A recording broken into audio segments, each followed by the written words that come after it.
So welcome back और एक नए वीडियो में दोस्तों। आज के इस वीडियो में हम बात करेंगे अपने इकोनॉमिक्स का जो न्यू सिलेबस है 2025-26 के न्यू सेशन के लिए, जिसमें सेमेस्टर एग्जाम लागू होना है।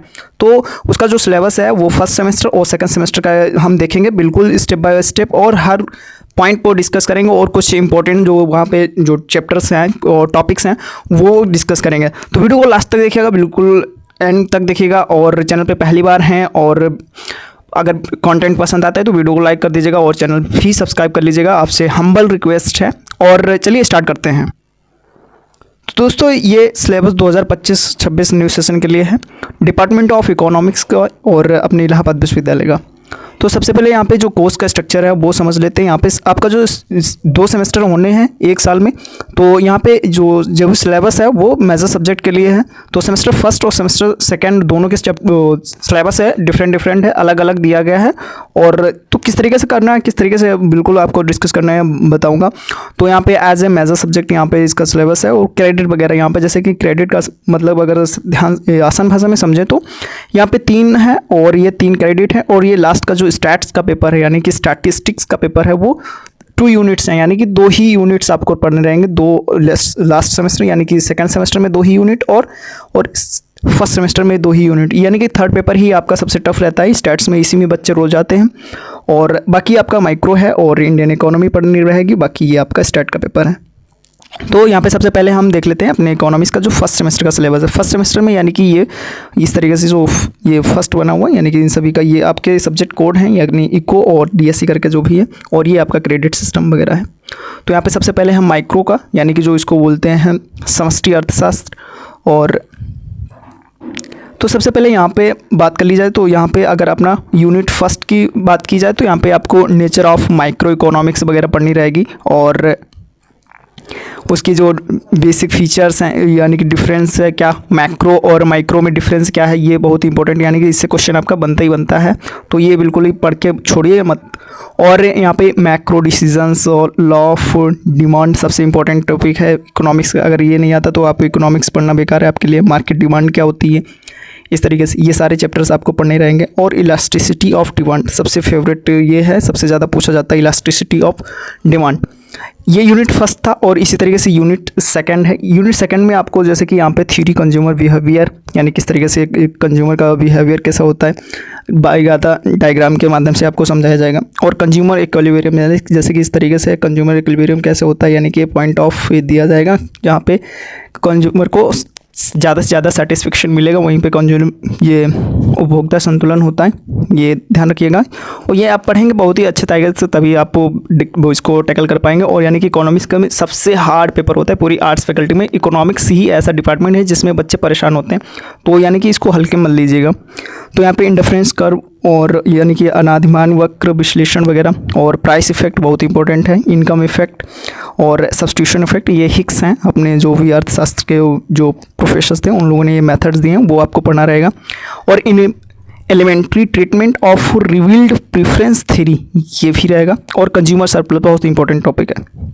ये यूनिट फर्स्ट सेकंड था, फर्स्ट हो गया। और ये थर्ड है। थर्ड में आपको प्रोडक्शन फंक्शन पढ़ना है, और प्रोडक्शन फंक्शन बहुत इंपॉर्टेंट है। और इसमें law of variables very important, proportions, return to scale, substitution in production, production में सब्स्टिट्यूशन कैसे आता है यानी कि उत्पादन में प्रतिस्थापन। और प्रोड्यूसर इक्विलिब्रियम, यानी कि प्रोड्यूसर यानी कि उत्पादक संतुलन में कहाँ आएगा, वो संतुलन में तभी आएगा जब उसको ज़्यादा से ज़्यादा प्रॉफिट चाहिए रहेगा। और इलास्टिसिटी ऑफ डिमांड तो पहले ही में होगा, ये सब्स्टिट्यूशन है, ये भी इंपॉर्टेंट है। यानी कि ये पूरा सिलेबस है, इस सिलेबस में इंपॉर्टेंट तो सारा ही कुछ रहता ही है। अब ये यानी कि फर्स्ट चैप्टर है यहाँ पे ख़त्म हो जाता है, यानी कि फर्स्ट जो हमारा पेपर है यहाँ पे अब स्टार्ट होता है इंडियन इकोनॉमी। ये इंडियन इकोनॉमी है, ये इंडियन इकोनॉमी अपने यूपीएससी में भी पूछा जाता है, आपको पता ही रहेगा। देखेंगे तो यूपीएससी और जो इकोनॉमी है उसका जो लगभग सेम सिलेबस है, ठीक है। तो यहाँ पे इसकी यूनिट फर्स्ट की देख लेते हैं। तो यहाँ पे nature of symptoms of under development, यानी कि अल्प विकास की जो प्रकृति है उसके लक्षण क्या हैं, बहुत इंपॉर्टेंट। यानी कि यहाँ से आपका लॉन्ग क्वेश्चन बनता ही बनता है, यानी कि या तो अल्प विकास के कारण पूछ लेगा क्यों है ऐसा क्यों है, और या तो उसके जो भी है इंडेक्सेस ऑफ डेवलपमेंट, या फिर जैसे कि ह्यूमन डेवलपमेंट इंडेक्स के बारे में, उसके बारे में बताइए किस तरीके से अपना जो कंट्री है कहाँ पर रैंक करता है। Main features of Indian economy बहुत ही इंपॉर्टेंट है, हर साल पूछा ही जाता है। यानी कि यहाँ से हर यूनिट से 2 क्वेश्चन पहले पूछे जाते थे, लेकिन इस बार का जो पैटर्न है चेंज हुआ है। तो आप देख लीजिएगा, बढ़िया अच्छे से तैयारी करिएगा, क्योंकि इस बार जो मेजर का और माइनर का सब जो वो आया है कॉन्सेप्ट, तो उसमें माइनर वाले तो MCQ वाले होंगे, लेकिन यहाँ पे जो आपका मेजर सब्जेक्ट रहेगा उसमें तो सब्जेक्टिव ही रहने आए। तो यानी कि जब तक आप यहाँ पे दोनों कंडीशन है, या कि बिना पढ़े आपका MCQ तो नहीं होना है। अब और ज़्यादा बात नहीं करेंगे, तो यानी कि आपको 100% ये बात मान के चलिए कि आपको अच्छे से पढ़ना है। तो यहाँ पे जैसे कि यहाँ पे मैंने डिस्कस कर लिया है, फीचर्स ऑफ इंडियन इकोनॉमी आपको पढ़ना ही रहेगा। The energy and power sector in India, it's challenges, बहुत इंपॉर्टेंट, यानी कि इसके जो भारत में ऊर्जा और विद्युत क्षेत्र में उसकी चुनौतियाँ क्या हैं, चैलेंजेस क्या हैं।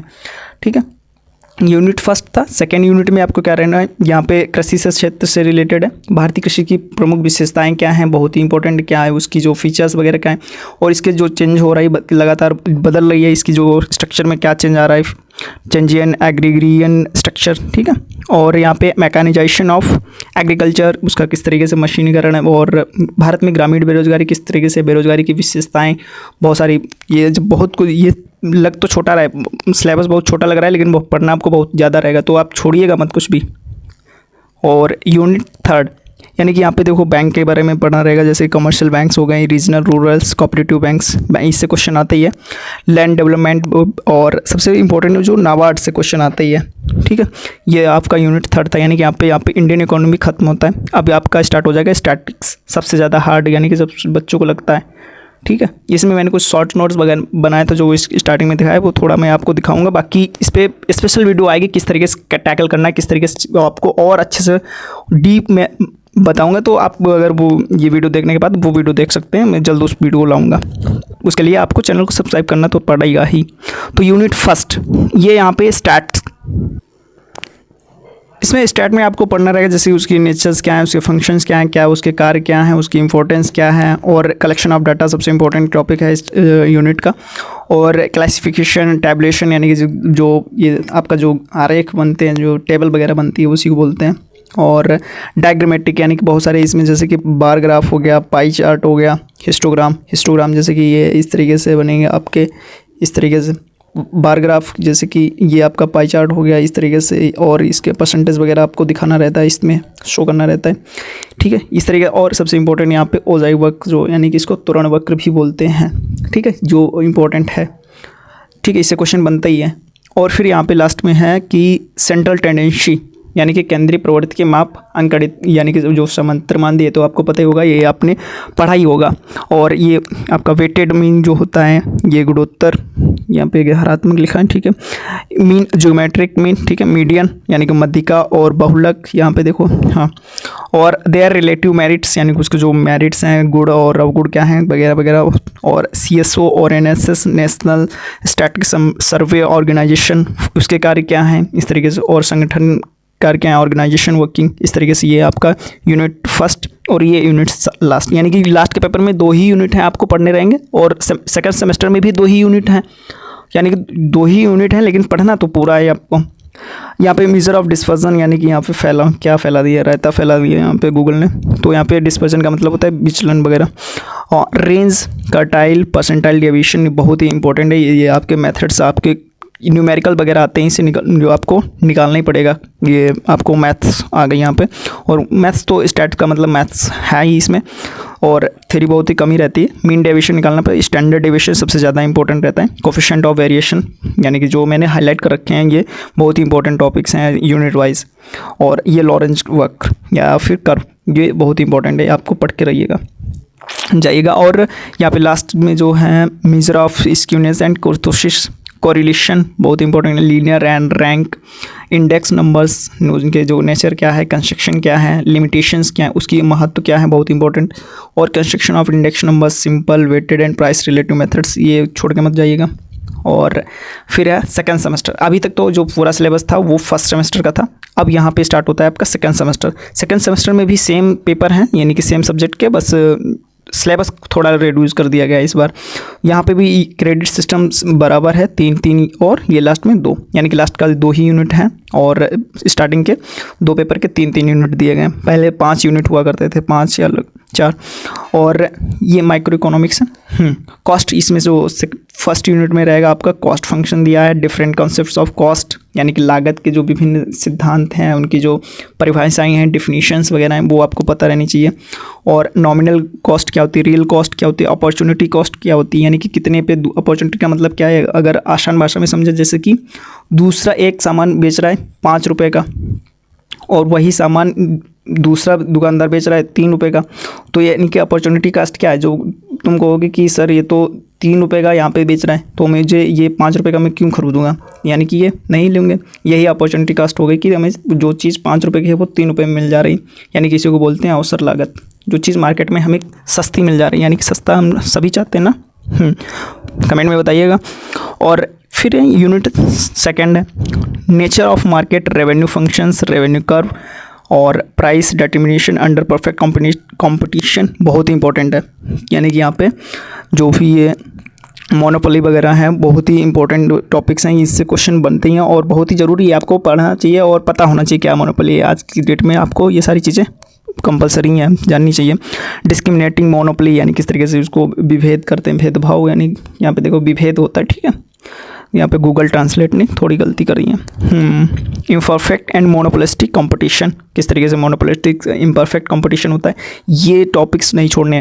Competition, monopoly, discriminating monopoly, imperfect monopolistic competition, ये क्या होते हैं, बहुत ही इंपॉर्टेंट इस यूनिट सेक्शन का, ठीक है। और इस तरीके से यूनिट थर्ड पे बात करें तो यहाँ पे एमआरएस थ्योरी इसको बोलते हैं, मार्जिनल प्रोडक्टिविटी थ्योरी, यानी कि सीमांत उत्पादकता विवरण का सिद्धांत, इस तरीके से। और distribution, rent, Ricardian, opportunity cost theories, इन लोगों की ये रिकार्डो एक बहुत बड़े वो अर्थशास्त्री थे जिन्होंने अपने बहुत सारे प्रिंसिपल्स और थेरीज दी हैं, उनकी पढ़नी पड़ेंगी।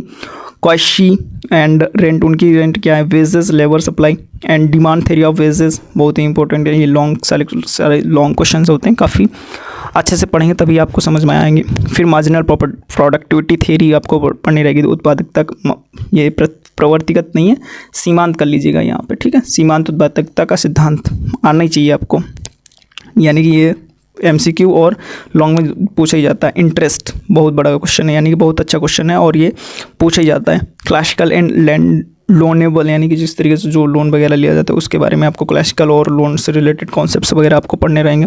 और फंड्स थ्योरी क्या होती हैं, प्रॉफिट्स, शुम्पीटर एक बहुत बड़े इकोनॉमिस्ट हैं, उन्होंने प्रॉफिट पे अपनी राय और प्रिंसिपल्स दिए हैं, वो आप पढ़ेंगे। यहाँ पे शुम्पीटर कर दिया है, शुम्पीटर हैं, ठीक है।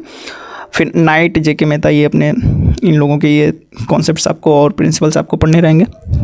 फिर आपका ये यानी कि सेकंड पेपर, यानी कि अपने सेकंड सेमेस्टर का second paper Indian economy start हो जाता है। तो इसमें 3 यूनिट इसमें भी पढ़ने हैं। फर्स्ट यूनिट में देखें तो इंडस्ट्रियल सेक्टर और ऑब्जेक्टिव्स ऑफ इंडस्ट्रियल डेवलपमेंट, यानी कि जो औद्योगिक क्षेत्र की उसकी किस तरीके से विकास हुआ है, उसके उद्देश्य क्या थे और उसका वर्गीकरण यानी किस तरीके से कैटेगराइज किया गया है। और growth and expansion of public sector, किस तरीके से ये पब्लिक सेक्टर सार्वजनिक क्षेत्र की जो ग्रोथ किस तरीके से हुई है, यानी किस तरीके से वृद्धि हुई है। और डेवलपमेंट ऑफ प्राइवेट, यानी कि निजी क्षेत्र में, यानी कि जो निजी उद्योग में है उनमें किस तरीके से ग्रोथ हुई है, ये दोनों आपको पढ़ने रहेंगे, सार्वजनिक और निजी उद्योग। ये यूनिट फर्स्ट था। अब यूनिट सेकंड है, सेकंड में क्या करना रहेगा, रोल, जैसे कि इसका क्या भूमिका वगैरह है, कॉटेज इंडस्ट्री और स्मॉल स्केल इंडस्ट्रीज़, यानी कि एमएसएमई आपने सुना ही होगा, इसके बारे में ये पूरा चैप्टर यूनिट है। और problems of industrial labour in India, उनकी जो प्रॉब्लम्स है वो क्या हैं, जो भी अपना जो श्रम है यानी कि जो लेबर जो वगैरह। और फॉरेन ट्रेड, यानी कि विदेशी व्यापार जो है उसके बारे में क्या है। इस तरीके से अपना यूनिट 2 है। और इसमें जैसे कि इंडस्ट्रियल फॉरेन ट्रेड हो गया, विदेशी व्यापार, उसकी जो कंपोजिशंस हैं और डायरेक्शन क्या है, उसकी सर्विस सेक्टर का योगदान क्या है, यानी कि आपको पता ही होगा सबसे ज़्यादा अपनी जो जीडीपी में जो योगदान है सर्विस सेक्टर का ही है, ठीक है। और इट्स परफॉर्मेंस, किस तरीके से इसका जो प्रदर्शन रहा है पिछले सालों में और आगे कैसा क्या हो सकता है, इस के बारे में आप पढ़ने को रहेगा। फिर आगे बढ़ते हैं। आगे यूनिट थर्ड है अपना। यूनिट थर्ड में आपको इकोनॉमिक्स की जो भारत के उत्तर प्रदेश की जो स्टेट की जो इकोनॉमी है, यानी कि अपने उत्तर प्रदेश की जो उसके जो साइलेंट फीचर हैं, डेमोग्राफिक फीचर्स, यानी कि जो उसकी जनसंख्या के आधार पे आप विशेषताएं बताएंगे, कहाँ पे क्या कैसी क्या जनसंख्या, कहाँ पे कितनी क्या आबादी है। और feature demographic features of Uttar Pradesh, उसके जिस तरीके से ये तो बता ही दिया। एग्रीकल्चर यानी कि भारत में कृषि किस तरीके से, उसका जो नेचर क्या है, उसकी प्रॉब्लम्स क्या हैं। इंडस्ट्रियल डेवलपमेंट भारत में और उत्तर प्रदेश में इंडस्ट्रियल औद्योगिक विकास किस तरीके से हो रहा है, इस तरीके से है। और ये बहुत ही इंटरेस्टिंग चैप्टर है, इसमें तो आप कर ले जाते हैं अच्छे बच्चे। इसमें इंडियन इकोनॉमी है ऐसे ही जो है, जिसमें कि आपको सबसे ज़्यादा नंबर लाने के चांसेस आपके रहते हैं और सबसे ज़्यादा हाई स्कोर इसी में आता है। बाकी स्टैट्स में सबसे कम रहता है और उसमें सभी लोग डरे हुए रहते हैं, जिसकी वजह से और नहीं कर पाते हैं। तो यहाँ पे इसका भी देख लेते हैं सिलेबस।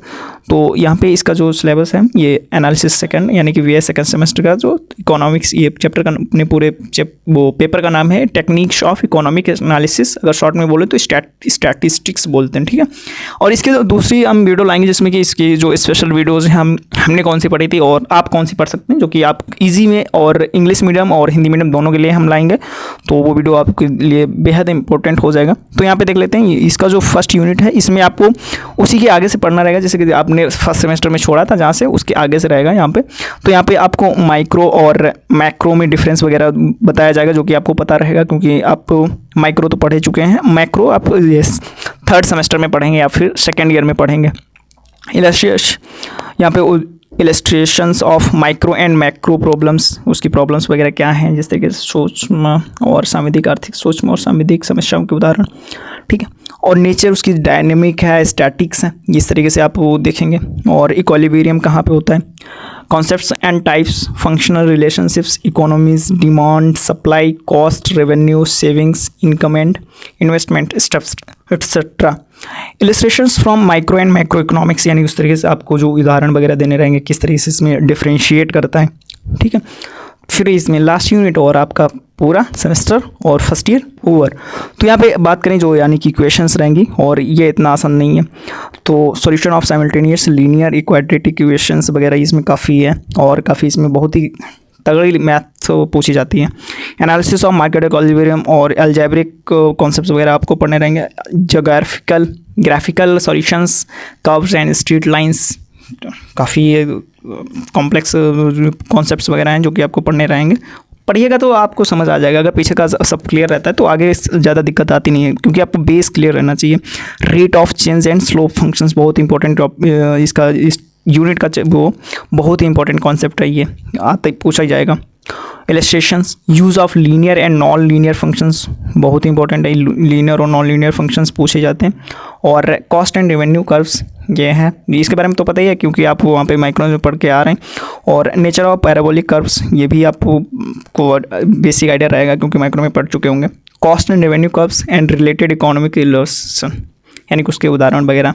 तो ये आपका यूनिट सेकंड यानी कि यहाँ पे आपका द एंड होता है इकोनॉमिक्स को, और इससे आपको फुर्सत मिल जाएगी फर्स्ट ईयर के लिए। और बहुत सारे छात्र तो बहुत ही अच्छे से इंटरेस्ट लिए होंगे, लेकिन बहुत से छात्र जो हैं इसको नहीं लेना चाहते हैं। बहुत सारे छात्र जो परेशान हो जाते हैं कि इकोनॉमिक्स कैसे आ गया मेरा, अरे अभी आगे भी है, इस तरीके से पीछा नहीं छोड़ेगा, मुझे लगा ख़त्म हो गया। यहाँ पे अगला जो है रेट्स ऑफ ग्रोथ है, सिंपल, कंपाउंड, प्रोपोर्शनल और लॉगरिदम एंड एक्सपोनेंशियल, इस तरीके से विकास की दरें साधारण, गुणात्मक, अनुपात्मक और लॉगरिदमिक और एक्सपोनेंशियल, ठीक है। डिफरेंशिएशन बहुत इंपॉर्टेंट चैप्टर है, यानी कि ये तो आता ही आता है डिफरेंशिएशन, मैंने कैसे भूल गया इसको। Elementary idea and interpretation, first and second order derivative, इस तरीके से मैंने इसके शॉर्ट नोट्स बनाए थे जो कि अभी मैं आपको दिखाऊंगा। और मैक्सिमम मिनिमम बहुत ही इंपॉर्टेंट है, आपको निकालना ही रहता है। और economic applications of derivative and marginal revenue, marginal cost, इस तरीके से आपका सिलेबस है। और भी है आगे। हाँ, elasticity of demand, elasticity of supply, marginal propensity to consume, यानी कि MPC और MPS, इनमें डिफरेंस रहता है, क्या डिफरेंस रहता है, बहुत इंपॉर्टेंट है। इससे ये फॉर्म एक दो इसके जो वो रहते हैं फॉर्मूले वगैरह वो आप पढ़ेंगे। और capital output ratio, profit maximization बहुत इंपॉर्टेंट है, इस पे स्टार मार्क कर लो, वेरी वेरी इंपॉर्टेंट है, पूछा जाता है। कॉस्ट मिनिमाइजेशन और प्रॉफिट मैक्सिमाइजेशन, हर कोई चाहता है प्रॉफिट मैक्सिमम से मैक्सिमम हो, ठीक है, कॉस्ट मिनिमम से मिनिमम रहे, किस तरीके से आप देखेंगे। और mathematical tools in economic analysis, किस तरीके से आर्थिक विश्लेषण में गणितीय उपकरणों का उपयोग किस तरीके से करते हैं, ये भी सीखेंगे। अब होता है आपका द एंड, सॉरी मैंने देखा नहीं, उसके लिए पहले ही आपका द एंड करा दिया, लेकिन ऑफिशियली तो अब द एंड होता है इसका। बाकी कमेंट में करिएगा कैसा सिलेबस है, किस तरीके से आप पढ़ेंगे, क्या आपको प्रॉब्लम्स आ रही हैं वो कमेंट में आप बता सकते हो। तो इस तरीके से मैंने कुछ शॉर्ट नोट्स बनाए थे, जैसे कि यहाँ पे रैंक कोरिलेशन का जो था ये इस तरीके से फॉर्मूला है, कुछ यहाँ पे आपको सही से दिख नहीं रहा होगा, उसके लिए मुझे खेद है। और इसकी मैं स्पेशल वीडियो बनाऊँगा जिसमें कि बहुत ही अच्छे से आपको सारे आपको डिस्क्राइब कर रहे होंगे और बताएंगे इस तरीके से फॉर्मेट वगैरह बनता है। काफ़ी स्टैट्स इतना ईजी नहीं है, हल्के मत लीजिएगा। इस तरीके से कुछ आपके relationship between revenue and elasticity of demand के बारे में इस तरीके से हैं, ये यहाँ से स्टार्ट होता है और यहाँ पे ख़त्म होता है।